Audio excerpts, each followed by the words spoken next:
तो आज आइए हम लोग चैप्टर शुरू कर रहे हैं अंतर्राष्ट्रीय व्यापार। अंतर्राष्ट्रीय व्यापार ज्योग्राफी का एक विषय है। तो ज्योग्राफी में आज जो हम पढ़ने जा रहे हैं अंतर्राष्ट्रीय व्यापार, तो सबसे पहले हम लोग समझ जाएंगे कि व्यापार का अर्थ क्या होता है। ठीक है, इसमें आने वाले कई प्रश्न होते हैं जिसमें हमें छोटी छोटी बातों पर ध्यान देना पड़ता है। जैसे आयात क्या है, निर्यात क्या है, नहीं आयात और निर्यात से हमारे देश पर क्या प्रभाव पड़ता है।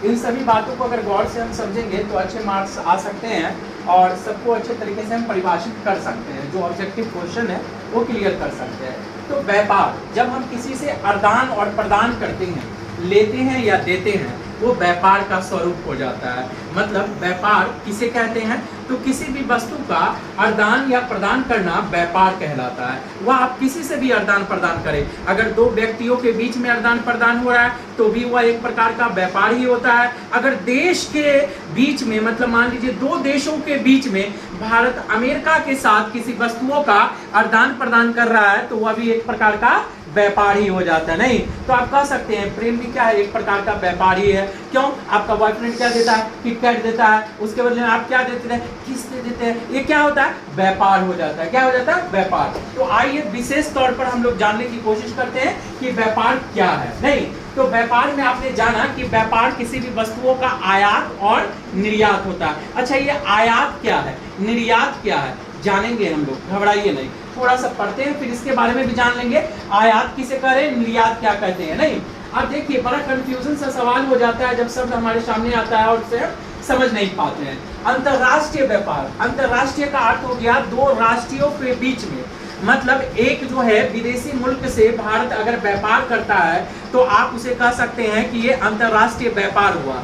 मतलब दो देशों के बीच में, जैसे भारत और अमेरिका, दो देशों के बीच में अगर दो या दो से अधिक वस्तुओं का आयात या निर्यात हो तो उसे हम अंतरराष्ट्रीय व्यापार कहते हैं। उसे हम क्या कहते हैं, अंतरराष्ट्रीय व्यापार कहते हैं। और जब व्यापार होता है तो कहीं ना कहीं किसी को लाभ होता है और किसी न किसी को नुकसान होता है। किसी को लाभ होता है, किसी को नुकसान। तो एक प्रकार से ये हमारी आर्थिक पूंजी को वृद्धि करने में, विकास करने में काफी हद तक मदद करती है। तो आर्थिक पूंजी, व्यापार अर्थतंत्र का आधार है। अर्थतंत्र मतलब क्या, आपके इकोनॉमिकल कंडीशन का एक बेसिकली बोन है, बेसिक बोन है, अर्थतंत्र का आधार है।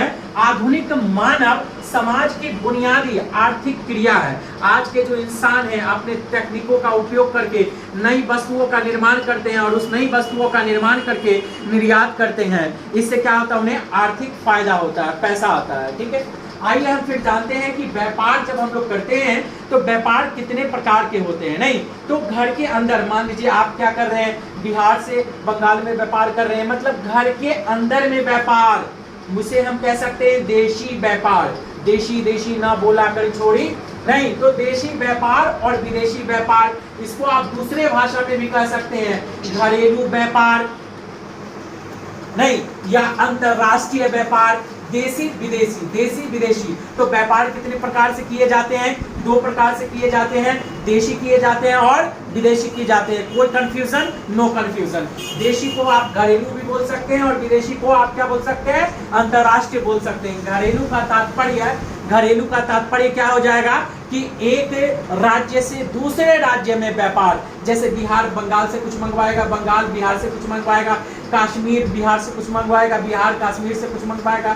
तो इस प्रकार से आयात निर्यात जो होगा उसे हम घरेलू या देशी व्यापार कहेंगे। लेकिन यही जब एक देश से दूसरे देशों के बीच में वस्तुओं का आदान प्रदान होता है तो वह टर्म बन जाता है विदेशी व्यापार। क्या बन जाता है, विदेशी व्यापार। तो यहाँ से प्रश्न बन सकते हैं कि व्यापार कितने स्तर पर हैं या व्यापार के कितने प्रकार होते हैं। तो व्यापार के दो प्रकार होते हैं, एक होते हैं देशी या घरेलू व्यापार और दूसरा होता है विदेशी या अंतरराष्ट्रीय व्यापार। आइए फिर हम लोग जानते हैं निर्यात। अभी मैंने थोड़ी देर पूछा था आपसे कि आयात और निर्यात का मतलब समझना बहुत जरूरी है। नहीं जैसे कि आप प्यार करते ही हैं और प्यार में 1 4 3 का मतलब समझते ही नहीं है तो घोर अनर्थ हो जाएगा। तो आप व्यापार अगर करते हैं और उस व्यापार में आपको ये नहीं समझ में आ रहा है कि आयात किसे कह रहे हैं और निर्यात किसे कह रहे हैं तो ये घोर अनर्थ के बराबर है। तो आइए जानते हैं सबसे पहले हम लोग निर्यात। देखिए निर्यात, निर्यात क्या है? उत्पाद या वस्तु भेजे जाना। अगर किसी देश को आप कोई वस्तु बेच रहे हैं या भेज रहे हैं तो हम उसे क्या कहेंगे? निर्यात कहेंगे। निर्यात, निर्यात का मतलब क्या? भेजना, लाना नहीं, भेजना। और दूसरा क्या? आयात, आयात का मतलब क्या? मंगाए जाना।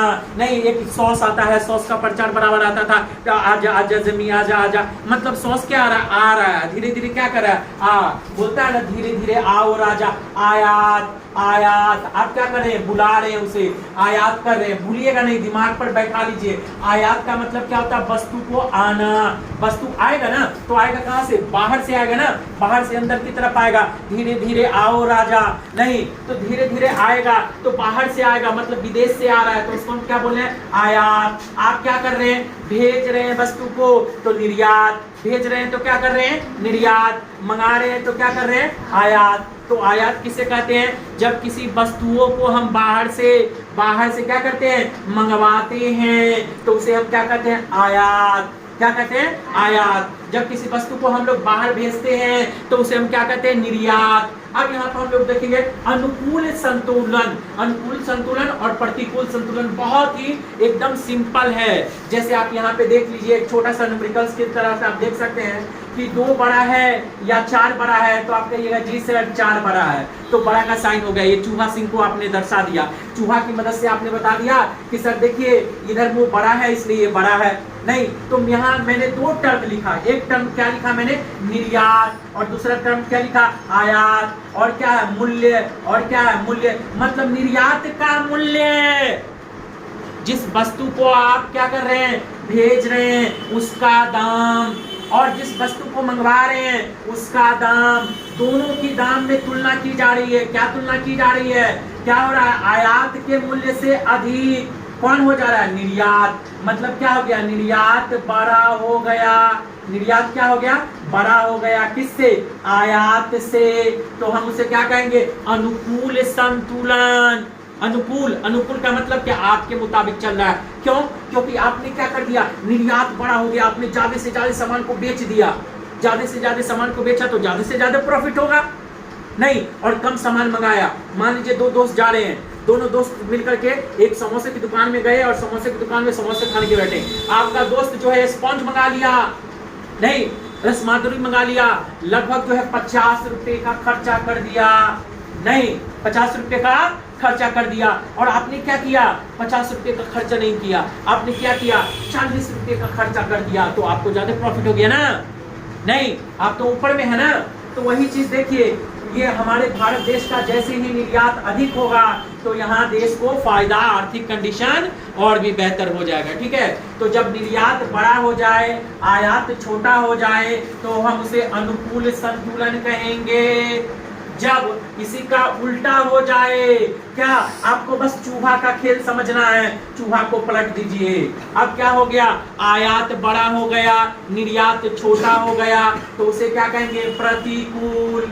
आपसे पूछा जाएगा प्रतिकूल संतुलन क्या है?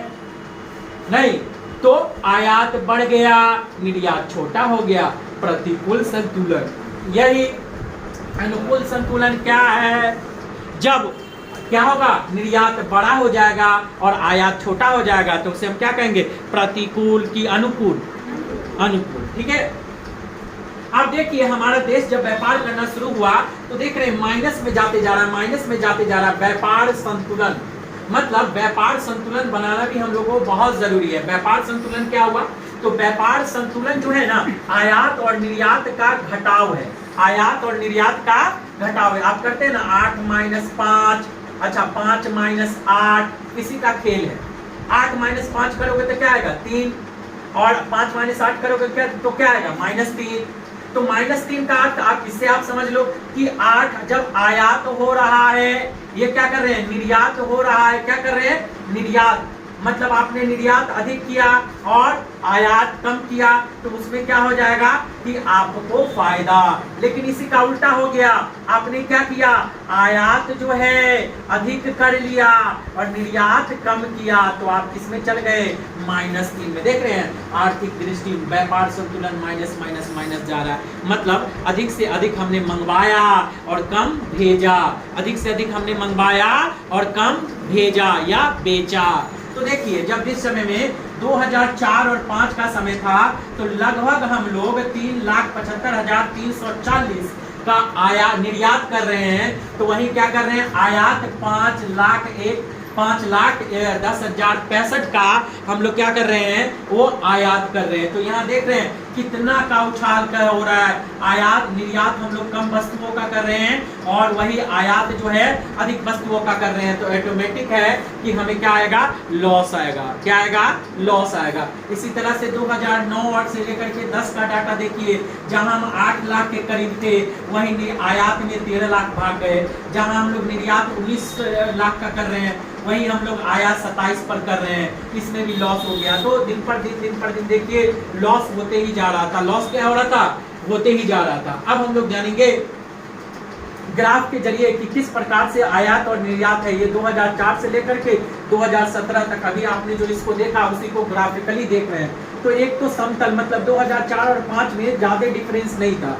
देख रहे हैं 3 और 5 मतलब क्या, 3 और 2 मतलब 2 लाख के करीब अंतर था। लेकिन 8 और 13 2009 से 10 के बीच में देखिए 5 लाख का अंतर चला गया। मतलब जैसे जैसे समय नजदीक या बढ़ते जा रहा है वैसे वैसे दूरियां और भी बढ़ते जा रही हैं और आयात का मूल्य भी बढ़ते जा रहा है। तो यहाँ पे हम लोग देखेंगे ग्राफ समतल रेखा में गया, फिर आयात जो है 2006 से 17 बढ़ना शुरू हो गया, 2004 से लेकर के 2013 और 14 में और भी बढ़ गया और 2016-17 में और भी भागते ही जा रहा है। अब हम लोग समझेंगे कि इससे हमारी विशेषता क्या है या हमारे देश को फायदा क्या पहुंचता है व्यापार करने से। तो पहली बात, जो अभी भी व्यापार आप कर रहे हैं, जैसे कि आप जिस बस पे चढ़ते हैं तो उसका भाड़ा आपको देना पड़ता है, उसका भाड़ा आपको देना पड़ता है। ठीक उसी प्रकार से अगर भारत व्यापार करता है और भारत का समुद्री मार्ग किसी दूसरे देश के जरिए उपयोग किया जाता है तो उसका भाड़ा आपको देना पड़ेगा। तो देखिए समुद्री मार्ग मतलब आप जानते हैं भारत में भी कई प्रकार से व्यापार करने के लिए, यातायात के साधनों को पाने के लिए लोगों ने समुद्री मार्ग को चुना, समुद्री मार्ग को चुना।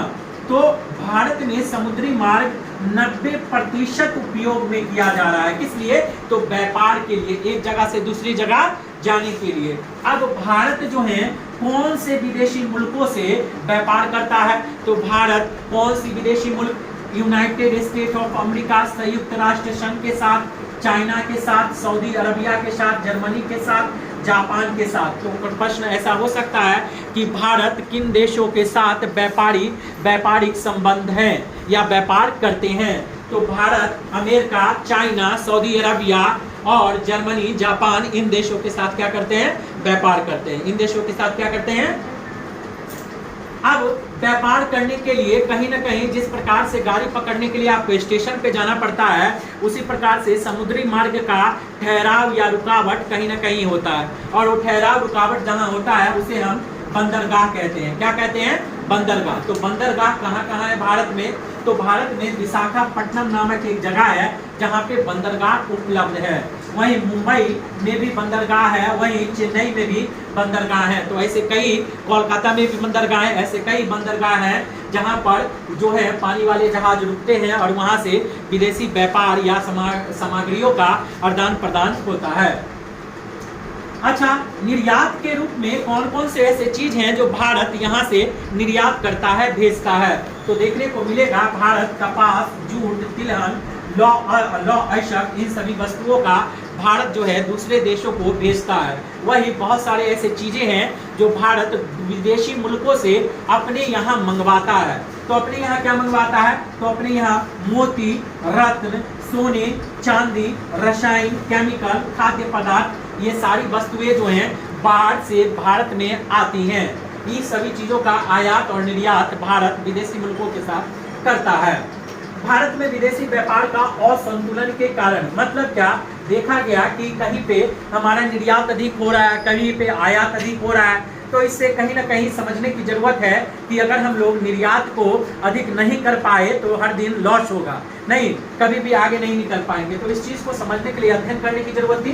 तो ऐसे कारक बने, कौन कौन से ऐसे कारक हैं जो विदेशी व्यापार को असंतुलन स्थापित करते हैं। तो देखा गया विश्व स्तर पर विभिन्न वस्तुओं के मूल्य में वृद्धि, मतलब वस्तुओं की मूल्य में वृद्धि जो है वो क्या करता है, रुकावट का काम कर रहा है, नहीं इस आयात और निर्यात का असंतुलन पैदा करता है। दूसरा, भारत के पास तो ईंधन की जरूरत है और सभी देशों को ईंधन की जरूरत है, लेकिन यहाँ पे बहुत सारी जगहों पर तेल के खदान या तेल के संशोधन कारखाने या वगैरह नहीं निकाले गए, तो जिसके कारण भारत जो है कच्चे तेल पेट्रोलियम पदार्थ विदेश से मंगवाते हैं।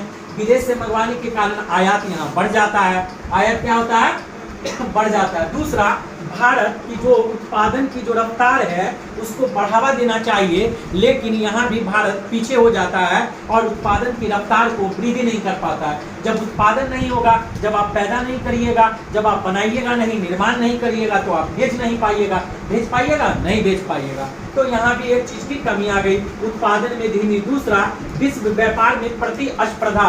प्रतिस्पर्धा सुनने में थोड़ा सा आपको समझ में नहीं आ रहा होगा।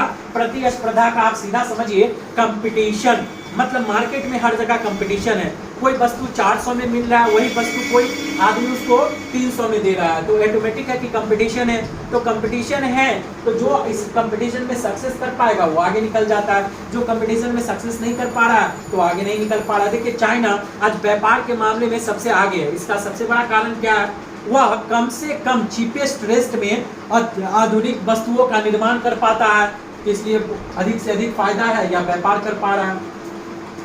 विदेशी व्यापार संगठन मतलब क्या, कौन कौन से ऐसे चीज हैं जिससे भारत अपना व्यापार करता है। तो भारत व्यापार कृषि औद्योगिक क्षेत्र, मतलब कृषि से उत्पादन होने वाला दाल, दलहन, तेल, नहीं अनाज, इन सभी चीजों का आयात करवाता है, निर्यात करता है, ठीक है। औद्योगिक उत्पादन, कुछ ऐसी चीजें हैं जो फैक्ट्री में बनती है, उनका भी वो लोग क्या करते हैं, वो निर्यात कर देते हैं। हस्तलिपि, हाथ से बनी हुई चीजें, वस्तुएं जो हैं उनको भी करते हैं, और कंप्यूटर सॉफ्टवेयर से जो बनी हुई चीजें हैं या उनके जो पार्ट पुर्जा हैं उनका भी भारत निर्यात करता है। तो ये हो गए विदेशी व्यापार के संगठन। निर्यात बदलते स्वरूप, पहले तो भारत जो है यही सभी चीजों पर निर्भर हुआ करते थे, लेकिन जैसे भारत अपनी उत्पादन की कैपेसिटी क्षमता बढ़ा रहा है, वैसे वैसे नई वस्तुओं का आयात और निर्यात कर रहा है। निर्यात अधिक से अधिक नए अत्याधुनिक व्यापारी या संगठन का वगैरह वो बहुत सारी चीजों में करने में लगा हुआ है, वही इस जहाँ कृषि उत्पाद के क्षेत्र थे या खाद्यान्न थे या लौह अयस्क थे, उन सभी चीजों का निर्यात में कमी आई है, ताकि जो खनिज चीज है वो हमारे यहाँ अधिक से अधिक बचे रहे।